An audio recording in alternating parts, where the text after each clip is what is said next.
다 같이 사로신경으로 신앙 고백하심으로 새벽 기도회를 하나님께 드리시겠습니다. 나는 전능하신 아버지 하나님, 천지의 창조주를 믿습니다. 나는 그의 유일하신 아들 우리 주 예수 그리스도를 믿습니다. 그는 성령으로 잉태되어 동정녀 마리아에게서 나시고 본디오 빌라도에게 고난을 받아 십자가에 못 박혀 죽으시고 장사된 지 사흘 만에 죽은 자 가운데서 다시 살아나셨으며 하늘로 오르시어 전능하신 아버지 하나님 우편에 앉아 계시다가 거기로부터 살아있는 자와 죽은 자를 심판하러 오십니다. 나는 성령을 믿으며 거룩한 공교회와 성도의 교제와 죄를 용서받는 것과 몸의 부활과 영생을 믿습니다. 아멘. 찬송가 292장 찬양하시겠습니다. 찬송가 292장입니다.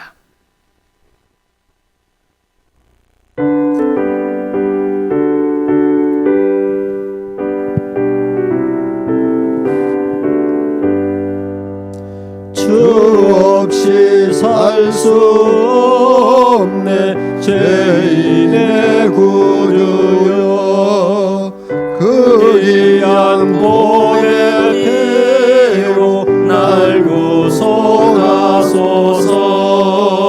구주의 사랑으로 흘리신 보혈이 내 소망 나의 위로 내 영광 됩니다. 주 없이 살 수 없네 나 혼자 못 살이 힘없고 부족하며 지혜도 없도다. 내 주는 나의 생명 또 나의 힘이라 주님을 의지하여 지혜를 얻으리. 주 없이 살 수 없네 내 주는 아신다. 내 영의 깊은 간구 마음의 소원을 주밖에 나의 마음 네 알아주리요. 내 마음 위로하사 평온케 하시네. 주 없이 살 수 없네 세월이 흐르고 이 깊은 고독 속에 내 생명 끝나도 사나운 풍랑일 때 날 이켜주시니 내 곁에 계신 주님 늘 힘이 됩니다. 아멘. 하나님의 말씀 함께 보겠습니다. 신명기 8장 1절에서 10절까지 말씀입니다. 신명기 8장 1절에서 10절 말씀입니다.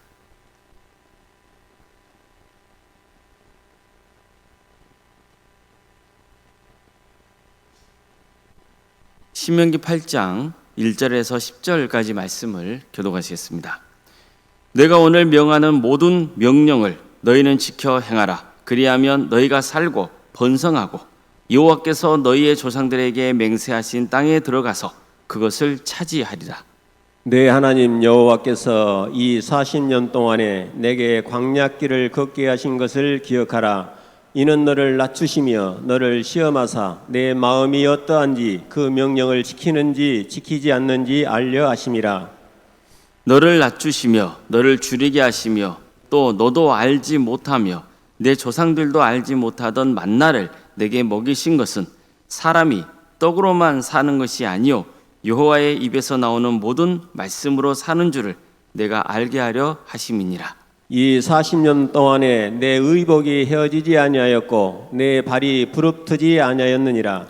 너는 사람이 그 아들을 징계한 같이 내 하나님 여호와께서 너를 징계하신 줄 마음에 생각하고 내 하나님 여호와의 명령을 지켜 그의 길을 따라가며 그를 경외할지니라.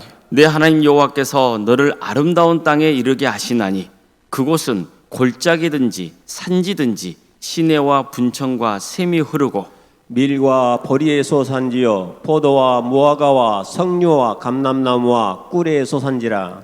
내가 먹을 것에 모자람이 없고 내게 아무 부족함이 없는 땅이며 그 땅의 돌은 철이요 산에서는 동을 캘 것이라. 네가 먹어서 배부르고 네 하나님 여호와께서 옥토를 내게 주었으므로 말미암아 그를 찬송하리라. 아멘. 오늘도 새벽기를 드리며 하나님의 은혜를 간구하는 모든 성도님들의 삶의 자리마다 또 하나님께서 신 세우시고 다스리시는 광주 동암교회 위에 하나님의 은혜와 평강이 늘 충만하기를 주의 이름으로 축원합니다. 이스라엘이 하나님께 큰 축복을 받은 민족이라는 것은 부인할 수 없는 사실입니다. 그들은 출애굽의 은혜를 입었죠. 또 하나님이 행하신 기적 때문에 자유의 몸이 된 겁니다. 40년에 걸친 광야 생활도 마찬가지죠. 비록 이스라엘 백성들이 하나님의 명령에 불순종해서 광야에서 오랜 세월 동안 유랑하다가 죽어야 했지만 그럼에도 불구하고 그들은 광야에서조차 하나님께 큰 은혜를 입습니다. 그들은 굶주리지 않았습니다. 하나님은 필요한 것을 매일 공급해 주셨어요. 뿐만 아니라 친히 그들을 이끄셨습니다. 마치 부모가 자식을 이끌듯이 이끄신 거예요. 또 부모가 자식을 훈계한 것처럼 하나님은 이스라엘 백성들을 당신의 자녀로 여기셨기 때문에 혼을 내면서까지 키우셨습니다. 우리 이뿐입니까? 비록 출애굽 세대는 광야에서 생을 마칠 수밖에 없었지만 하나님은 그들의 자손들은 다시 가나안 땅을 정복할 수 있는 기회를 주셨습니다. 이뿐만 아니라 척박한 광야 생활 중에서도 이스라엘은 생육하고 번성할 수 있었어요. 그래서 새로운 세대가 가나안 땅 정복에 나설 수 있게 된 겁니다. 또 하나님께서는 그들에게 강력한 소망을 주셨어요. 가나안 땅에 들어가면 풍요로운 삶을 살게 될 것이라는 소망입니다. 좋은 땅에서 씨를 뿌리고 열매를 맺게 될 겁니다. 또 골짜기에 또 산에 지하수가 흐르고 샘물이 나고 시냇물이 흐를 겁니다. 뭐 하나 부족함이 없는 땅에서 살게 될 겁니다. 그니 얼마나 축복받은 민족입니까? 그렇다고 해서 그들이 이런 축복을 누릴 만한 일을 했습니까? 그렇지 않죠. 그들은 이런 축복을 받을 만한 일을 한 적이 없어요. 오히려 하나님을 대적하기도 했고 온갖 불평과 원망을 쏟아내곤 했습니다. 그런데도 하나님은 그들을 택하시고 축복을 부어주시겠다고 약속하셨습니다. 그 약속대로 축복을 베풀어 주시는 겁니다. 따라서 그들은 마땅히 큰 은혜를 베풀어 주신 하나님께 찬양과 경배를 올려드려야 하는 겁니다. 우리도 마찬가지예요. 하나님은 우리가 예수님을 알게 하시고 믿게 하셔서 구원의 은혜를 누리게 해주십니다. 이것은 이스라엘 백성들이 입은 출애굽의 축복과는 비교가 안 되게 큰 축복입니다. 왜 그렇습니까? 이스라엘 백성들은요, 애국 왕과 그 백성들로부터 해방된 것이지만 우리는 죄와 사마의 권세에서 해방되었기 때문이에요. 그러니 우리가 얼마나 큰 축복을 받은 사람입니까? 게다가 우리가 누굽니까? 하나님의 자녀입니다. 하나님의 자녀이기 때문에 하나님은 나를 징계도 하십니다. 그러나 그것은 나를 사랑하시기 때문입니다. 그래서 혼도 내시는 거예요. 하나님은 우리가 이 세상에서 살아갈 수 있도록 여러 가지를 공급해 주십니다. 이스라엘이 매일 하나님이 내려주신 만나를 먹을 수 있었던 것처럼 우리도 하나님의 은혜로 먹을 수 있었던 거예요. 그래서 지금까지 생존할 수 있었던 거 아닙니까? 우리 이뿐입니까? 하나님은 떡으로만 사는 게 아니라 당신의 입에서 나오는 모든 말씀으로 사는 것이라는 것을 우리에게 가져오시죠. 이스라엘 백성들에게 가져오신 것처럼 우리에게도 그 진리를 가져오신 겁니다. 그런데 보십시오. 우리에게도 뭐가 있습니까? 하나님의 말씀이 있잖아요. 우리는 그 말씀이 영생의 양식인 것을 알죠. 그래서 말씀을 통해서 영생의 양식을 먹을 수 있게 된 거예요. 이게 얼마나 큰 축복입니까? 더구나 모세와 이스라엘 백성들은 예수님을 몰랐습니다. 모를 수밖에 없죠. 그들이 생존했을 때는 예수님이 이 땅에 오시지 않았기 때문입니다. 그러나 우리는 어떻습니까? 이미 예수님이 이 땅에 오신 이후에 태어난 세대이고, 따라서 예수님이야말로 하나님의 아들이시고 그리스도인 것을 알고 있습니다. 하나님의 아들이신 예수님은 내 죄를 대신 지고 십자가에 달려 죽으셨습니다. 그리고 우리를 구원하시려고 3일 만에 부활하셨습니다. 이게 얼마나 큰 은혜입니까? 하나님이 나 같은 죄인을 살리시겠다고 당신의 아들을 이 땅에 보내신 겁니다. 천지 만물을 창조하시고 다스리시는 하나님께서 바로 우리를 위해서 이런 큰 은혜를 베풀어 주셨던 겁니다. 이뿐만이 아닙니다. 이스라엘 백성들은 하나님으로부터 모든 게 풍부한 가나안 땅을 약속받았습니다. 광야 생활을 마치고 가나안 땅을 정복하면 이런 축복을 누리게 되는 거예요. 그들은 척박한 광야 생활을 했잖아요. 비록 하나님께서 먹여주시고 입혀주시고 그랬지만 광야는 광야잖아요. 그러나 이제 광야 생활을 마치면 모든 게 풍성한 가나안 땅에 거하게 되는 거예요. 이게 얼마나 큰 축복입니까? 자, 그럼 우리는 어떻습니까? 우리 앞에는 뭐가 예비되어 있습니까? 천국입니다. 주님과 함께 영원토록 기쁨을 누리는 삶이 기다리고 있는 것입니다. 그래서 어떤 것입니까? 다시는 죽음이 없는 것입니다. 슬픔도 울부짖음도 고통도 없습니다. 온전한 기쁨과 감사가 차고 넘치는 것입니다. 하나님은 우리를 위해서 천국을 예비해 놓으셨습니다. 그러니 우리가 얼마나 축복받은 성도입니까? 모세는 이스라엘 백성들에게 하나님이 주신 좋은 땅에서 너희는 배불리 먹고 주님을 찬양할 것이라고 했습니다. 우리도 영원토록 주님과 함께 찬양과 경배를 올려드릴 날이 오게 되는 겁니다. 우리가 살아가는 세상도 사실은 광야죠. 어려운 일이 한두 가지가 아닙니다. 고통도 있고 아픔도 있습니다. 슬픔도 있습니다. 그러나 그게 영원하지 않습니다. 하나님은 우리를 위해서 당신의 나라를 예비해 놓으셨고 그 땅에서 우리는 영원토록 주님과 함께 기쁘게 살게 될 겁니다. 따라서 우리가 얼마나 축복받은 자녀인지를 알아야 되는 겁니다. 그래야만 감사와 영광을 하나님께 올려드릴 수 있고 지금 우리의 삶이 소망 속에 살아갈 수 있는 거죠. 우리는 늘 하나님이 구원해 주시는 은혜를 잊지 말아야 됩니다. 나와 함께하고 계시는 하나님의 은혜에 감사할 수 있어야 됩니다. 내가 이렇게 살아가고 있다는 것, 비록 어려움도 있고 아픔도 있지만 그럼에도 불구하고 주님께서 내게 소망을 주셨다는 것에 감사하며 영광과 찬양을 올려드릴 수 있어야 하는 겁니다. 주님을 찬양하는 게 나의 기쁨이 되어야 합니다.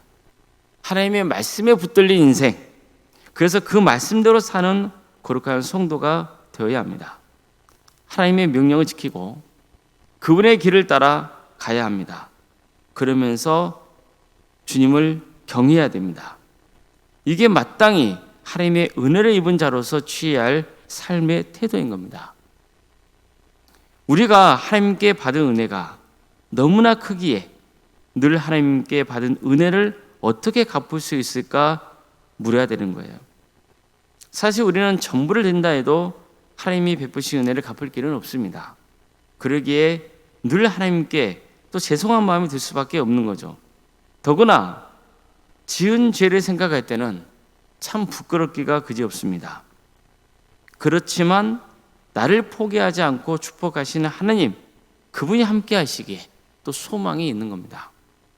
오늘 하루를 살아갈 수 있는 이유가 되는 거죠. 다시 일어설 수 있습니다.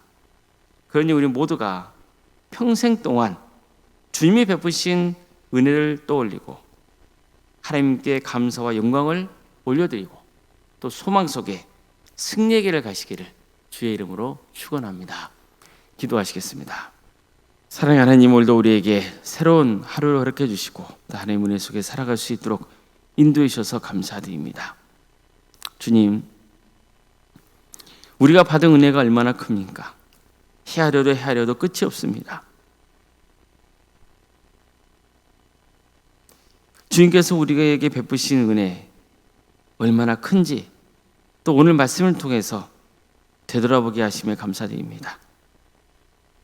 우리가 하나님의 자녀인 것을, 구원받은 주님의 백성인 것을, 늘 하나님의 보호하심과 또 은혜를 입고 사는 사람이라는 것을 깨닫고 주님께 경배와 찬양을 올려 드리는 복된 삶의 길을 가게 하여 주시옵소서. 비록 힘들고 어려운 형편과 처지가 있다 할지라도 반드시 주님께서 또 선한 길로 인도해 주실 것이라는 그 소망 속에 살아가게 하여 주시옵소서. 그래서 우리 모든 성도들이 절망 속에 있지 않고 하나님의 은혜를 더욱더 사모하고 더 주님께 의지하고 주님께 간구하는 신앙으로 하루하루를 살아가게 하여 주시고 그 하루가 모여서 감사가 되고 기쁨이 되고 소망이 되는 역사가 있게 하여 주시옵소서. 무엇보다도 우리 앞에는 영생의 삶이 기다리고 있다는 그 소망을 꿈꾸게 하여 주시고 영생을 사모하는 자로서 이 땅에서 주의 말씀에 순종하며 묵묵히 구원의 길을 갈 수 있는 우리 모두가 되게 하여 주시옵소서. 광주도 함께를 세워주시고 지금까지 지켜주신 은혜에 감사를 드립니다. 이 교회의 주인이 하나님이신 것을 늘 고백하게 하여 주시고 하나님의 은혜를 사모하는 거룩한 공동체, 그리고 하나님께 받은 은혜를 어떻게 갚을까 늘 고민하며 또 간구할 수 있는, 그리고 행할 수 있는 거룩한 공동체가 되게 하여 주시옵소서. 우리 성도들의 가정을 지켜주시고 선하게 인도하여 주시옵소서. 어려움에 처해 있는 성도들, 주님께서 그들을 기억하여 주시고 그 이름을 기억하여 주시옵소서. 유치적인 질병으로 정신의 고통으로 어려움에 처해 있는 성도들이 있사오니 주님께서 친히 역사하여 주셔서 그들의 삶을 회복시켜 주시고 치유하여 주시며 변화시켜 주시옵소서. 더욱더 주님을 의지하는 복된 성도들 다 될 수 있도록 인도하여 주시옵소서. 추석 연휴를 맞아서 여러 지역으로 흩어져 있는 성도들이 있습니다. 오가는 길에 안전을 지켜주시고 또 가족이 모여서 또 지낼 때에 다툼이 없게 하여 주시고 평안케 하여 주시며 서로 기쁨과 감사 속에 행복한 추석 연휴를 맞이할 수 있도록 인도하여 주시옵소서. 무엇보다도 하나님이 이제까지 베푸신 은혜를 또 헤아려 보게 하여 주시고 감사할 수 있는 그런 귀한 날이 되게 하여 주시옵소서. 객지에 나가 있는 성도들이 있습니다. 어디에 있건 하나님께서 친히 그들을 지켜주시고 선하게 인도하여 주시옵소서. 주님, 대학 진학을 놓고 준비하고 있는 자녀들이 있습니다. 또 취업과 또 결혼을 위해서 기도 중에 있는 성도들이 있습니다. 그들에게 또 새로운 길을 열어주시고 또 하나님의 은혜 속에서 살아갈 수 있도록 인도하여 주시옵소서. 원론생활 사모님을 기억하여 주시고 성령 충만케 하여 주시며 평안의 축복과 은혜를 부어주시옵소서. 믿음의 명가를 소져갈 수 있도록 도와주시옵소서. 내일은 주일입니다. 우리 성도들이 한 자리에 모여서 주님을 예배할 때 하나님께서 친히 역사해 주셔서 성령 충만한 예배가 되게 하여 주시고 하나님의 은혜 속에 거할 수 있도록 도와주시옵소서. 한 주간을 살아갈 수 있는 힘을 공급해 주시옵소서. 이 나라를 주께서 불쌍히 여기셔서 하나님의 공의와 정의가 바로 세워지는 복된 나라 되게 해주시고 하나님의 때에 평안한 통일이 이루어져 북한 땅에 많은 교회들이 세워지고 수많은 영혼들이 주께 돌아오게 하여 주시옵소서. 하나님 나라에 선신하고 있는 목회자들 또 선교사들이 있사오니 주님 그들의 삶 가운데 동행하여 주시고 그들의 헌신을 통하여서 많은 구원의 열매가 맺어지는 은혜를 부어 주시옵소서. 오늘 하루의 삶을 주님께 온전히 의지하오며 살아계신 예수님의 이름으로 기도드리옵나이다. 아멘. 하늘에 계신 우리 아버지, 아버지의 이름을 거룩하게 하시며 아버지의 나라가 오게 하시며 아버지의 뜻이 하늘에서와 같이 땅에서도 이루어지게 하소서. 오늘 우리에게 일용할 양식을 주시고 우리가 우리에게 잘못한 사람을 용서하여 준 것 같이 우리 죄를 용서하여 주시고 우리를 시험에 빠지지 않게 하시고 악에서 구하소서. 나라와 권능과 영광이 영원히 아버지의 것입니다. 아멘.